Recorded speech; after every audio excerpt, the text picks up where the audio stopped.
Hello there, this is James, and you're watching Tixee Live. In fact, you're watching Tixee Live from the home. And a very good afternoon to all of you, and all of you a very happy Thursday. In today's program, I want to discuss even more drama happening in the UK and what that potentially means for the great British pound. Yes, even more drama. But, before we get into all of that, don't forget, these little videos are for educational purposes only, and in no way whatsoever should ever be taken as financial advice. I always suggest you do your own research, do your own due diligence, and of course, know the risks at hand before entering any trade. We've got out of the way, let's get started. So, in the last half hour, Liz Truss, the UK Prime Minister, who's been in the job for a total of 6 weeks, has resigned. And it's not surprising, really. I mean, she literally was, carrying the UK economy on what I call the Truss tonic. It was a sinking ship. And ironically, which I spoke in my previous video earlier on and yesterday's video, it turns out that indeed the lettuce did win. But it doesn't come as any big surprise, because let's see what she's done in the last 6 weeks, and then we'll look at the bigger picture as well. First of all, she came in with our Truss economics, with her tax cuts, which I think was incredibly naive, and I had a conversation with my friend about this. Both her and Kwasi Kwarteng, her Chancellor of Exchequer, came in with the biggest tax cuts in, say, 50 years. Unfunded tax cuts, I may add. So when they delivered this, they were asked questions in Parliament. How do you think the market's going to react?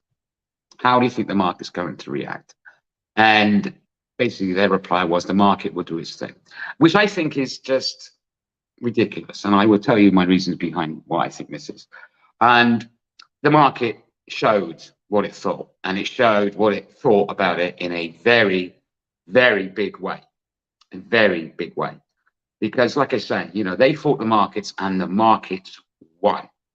Because when they did those tax cuts, unfunded tax cuts, I may add, the market collapsed. The sterling hit an all-time low against the greenback. Okay, yes, we do have a very strong dollar at the moment as well, but even so, it hit an all-time low against the greenback, and the UK gilt market, bond market, absolutely went crazy to an extent that the Bank of England had to step in to save the day.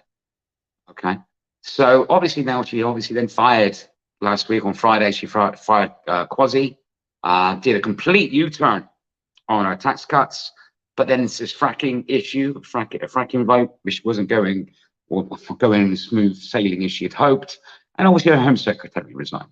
So absolute turmoil, It was said that she had about 12 hours to turn it around, but like I say, she met with the chairman of the 1922 committee, and it was over. And you could tell it was over because, like I say, even a conservative lawmaker, Charles Walker, he had this to say. And this is the general consensus of the feeling. I think it's shambles and a disgrace. I am livid with the talentless people who put Truss in power. Pretty strong words. And now, of course, we've got to go through it all over again. Haven't we? We've got to go through a new leadership contest. And there is even insane talk of some MPs wanting Bojo back. I mean, that's just mad. And here's the crunch of the issue. Okay, yes, UK politics is a complete mess. And we've had a seriously bad time. Okay, very, clearly incompetent leaders. Bojo, Cameron, Theresa May, and Truss, who was in the job for 6 weeks. And like I say, Truss is the fourth PM since the Brexit vote in 2016. And that's the thing. It's the Brexit vote which is causing all this, caused it all, because it's been 6 years And every single new PM has come in, has tried to handle the mess of the Brexit vote in 2016. And in 6 years, we have seen no, or the UK has seen no economic benefit of what they were promised with the Brexit. No economic benefit whatsoever. So this is why it is total shambles. Who's going to be the favourite for the and the other thing, do you know what? I feel sorry for the cat who lives in Downing Street. He's had 4 owners in 6 years. So it's an absolute mess. And it really destroys what was once a strong credibility about the UK political system and their financial system. It really destroys it. This is what they're going to really struggle with foreign investors now. And this is why I am a total bear on the sterling. Okay, because over the fundamentals, the economic situation, the inflation at 10.1 is also an issue. And here's the thing, though we did have a slight bounce back from the sterling, you can hear that's my dog, so I apologize. Slight bounce back from the sterling. Forget the turmoil in the UK is just going to weigh on it. And there's something else which I'll bring up as well, which I think is fascinating and is going to be, I think, for the sterling. Because don't forget, in November we have the MPC, the Bank of England interest rate decision, okay? And Broadbent, the Bank of England's deputy governor, he basically has it, because since the inflation and since obviously all the turmoil, the market was counting on the Bank of England raising interest rates by 100 basis points. He's basically come out and said, don't count on it. Don't count on a 100 basis point rate hike. And this is what he actually had to say. He said, whether official interest rates have to rise by as much as currently priced in, financial markets remain to be seen. So he's saying don't count on 100 basis points, which the market was pricing in. So that's going to be really disappointing. So like I say, it's going to be really fascinating to look at the sterling. Like I said this morning, the ING, they think it's going to possibly test the 110 handle again, 1.10 handle. Okay, currently trading slightly higher like it was this morning because of Lizz Truss development. But I still think, like I say, I'm a bear when it comes to the sterling. I think in the medium to long term, that 1.08 handle is going to be really, really interesting. Something else I want to quickly bring up: oil is on the move today. It's up just over $1 today. Again, this comes down to the tight supply issues. Don't forget, OPEC is cutting production by 2 million barrels. Realistically, what that means when you take into account all the other supply and the fact that quite a few of the OPEC members are not hitting their quotas anyway, really the difference to the market is only going to be just under 1 million barrels, but still it's cutting down supply. But as well as that, China appears to be letting go, or going easier a bit more on their lockdown restrictions as well, meaning that China can come out to play a bit more. And don't forget, China is the world's biggest crude importer. So that's the thing. So oil's on the move. But today, to be honest, at the moment, it's all about the UK again. Like I said in the video I did a couple of days ago, I don't think I've ever done a program without talking about the UK so much, because there's so much going on in the UK and affecting the markets. Like I said, Truss was a disaster. Again, that's just my personal opinion. Clearly, the market said so. Don't go against the markets. And what I will always say, and I said this to my colleague, the problem with leaders and politicians is they may have a team of analysts, okay, which they think this will work or this economically will work. But you can't take on the market, because the market is made up of thousands of analysts who are not there just to look at how the market's going to react today or tomorrow or next week. They're there to look to see what's going to happen in the next 5 to 10 years. And if you say something they will look at it and go, no, that's not a good idea, because that's going to lead to disaster. And the market will tell you this. You need to listen to the markets. The markets just don't do their thing. The market tells you what your decision may possibly bring. So that's one thing. Anyway, that's my ran over. So it's all about the UK today anyway. Again, the only thing happening tomorrow is UK retail sales. And we've got some more earnings as well, but no big boys yet.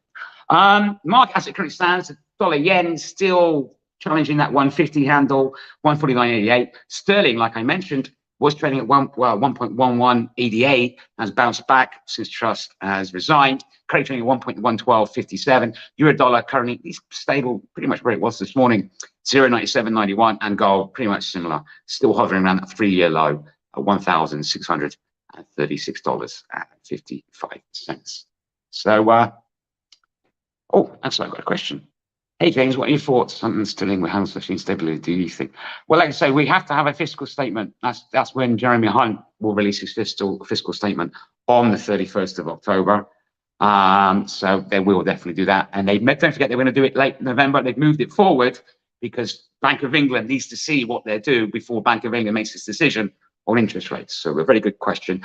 I don't think the sterling is going to be extremely volatile for the next couple of sessions and for a while, because I think the political instability, the political situation in UK is so unstable at the moment, and other fundamentals going to weigh on it. It's going to be incredibly volatile. Yeah, indeed. Yeah, Harry the cat. Oh, Larry the cat. It was Larry the cat, wasn't it? Yeah, I did feel sorry for Larry. Like I said, 4 owners in 6 years. He doesn't know if he's coming or going. Don't forget, you can always just say hello as well. So there is that option for you too. And as I always say, don't forget, if you think of a question later, you can put it in the comment section, either on YouTube or Facebook. I will see them and I will reply to it next time I go live on air, which will be tomorrow.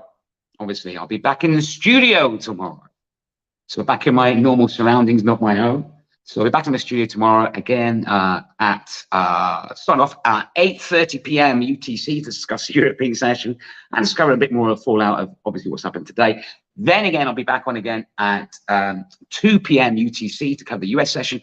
But as well as that, I'm doing my next episode of #AskJames tomorrow. And that's going to be introduction to Fenerbahce retracement. That's going to be at 12:30 p.m. UTC. So please come and join me for that. If there is no questions, don't forget, if you think of a question later, put it in the comment section, YouTube, Facebook. I will see it and I will reply to it next time I go live. Yeah. Okay, so anyway, if there is no questions, don't forget, if you're watching me on Facebook and you enjoyed this little video, by all means, give us a follow. If you're watching me on YouTube and you enjoyed this little video, by all means, subscribe if you like it. Hit the notification button so you know next time I'm going live. If you enjoyed this video, found it interesting, useful, and you put up with me, my over-the-top enthusiasm, and my little bit of a rant there about Brexit and that, then by all means, give me one of these. It's nice to know that you like what I do. Anyway, till next time, don't forget, these little videos are for educational purposes only, and in no way whatsoever should be taken as financial advice. I always suggest you do your own research and do your own due diligence. And of course, know the risks at hand before entering any trade. Till next time, every single one of you, trade safe.